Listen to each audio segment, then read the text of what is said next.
कहाणी दिव्याच्या आवसेची. ऐका दीपकांनो तुमची कहाणी. आटपाट नगर होतं. तिथं एक राजा होता. त्याला एक सून होती. तिनं एके दिवशी घरातला पदार्थ स्वतः खाल्ला आणि उंदरावर आळ आणला. आपल्यावरचा प्रमाद टाळला. इकडे उंदरांनी विचार केला, आपल्यावर उगाच आळ आहे, तेव्हा आपण तिचा सूड घ्यावा. असा सर्वांनी विचार केला. त्यांनी रात्री हिची चोळी पाहुण्यांच्या अंथरुणात नेऊन टाकली. दुसरे दिवशी हिची फजिती झाली. सासूधीराने निंदा केली. घरातून तिला घालवून दिली. हिचा रोजचा नेम असे, रोज दिवे घासावे, तेलवात करावी, ते स्वतः लावावे, खडीसाखरेने त्यांच्या ज्योती साराव्या. दिव्याच्या औसेची दिवशी त्यांना चांगला नैवेद्य दाखवावा. त्याचप्रमाणे ही घरातून निघाल्यावर ते बंद पडलं. पुढं ह्या औसेच्या दिवशी राजा शिकारीहून येत होता. एके झाडाखाली मुक्कामास उतरला.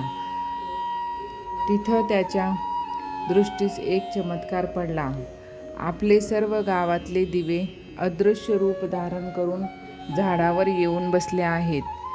एकमेकापाशी गोष्टी करत आहेत. कोणाचे घरी जेवायस काय केलं होतं, कशी कशी पूजा मिळाली वगैरे चौकशी चालली आहे. सर्वांनी आपापल्या घरी घडलेली हकीकत सांगितली. त्यांच्या मागून राजाच्या घरचा दिवा सांगू लागला. बाबांनो, काय सांगू, यंदा माझ्यासारखा हतभागी कोणी नाही. मी दरवर्षी सर्व दिव्यात मुख्य असायचा. माझा थाटमाट जास्ती व्हायचा.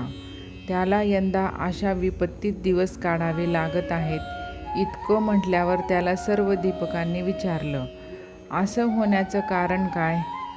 मग तो सांगू लागला, बाबांनो, काय सांगू, मी ह्या गावच्या राजाचा घरचा दिवा. त्यांची एक सून होती. तिनं एके दिवशी घरातला पदार्थ स्वतः खाल्ला आणि उंदरावर आळ घातला. आपल्यावरचा प्रमाद टाळला.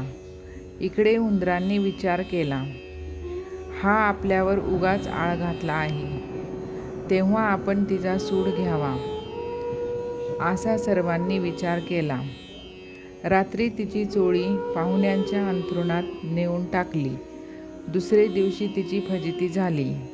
सासूधीराने निंदा केली. घरातून तिला घालवून दिली. म्हणून मला हे दिवस आले. ती दरवर्षी माझी मनोभावे पूजा करीत असे. जिथं असेल तिथं खुशाल असो, असं म्हणून तिला आशीर्वाद दिला. घडलेला प्रकार राजानं श्रवण केला.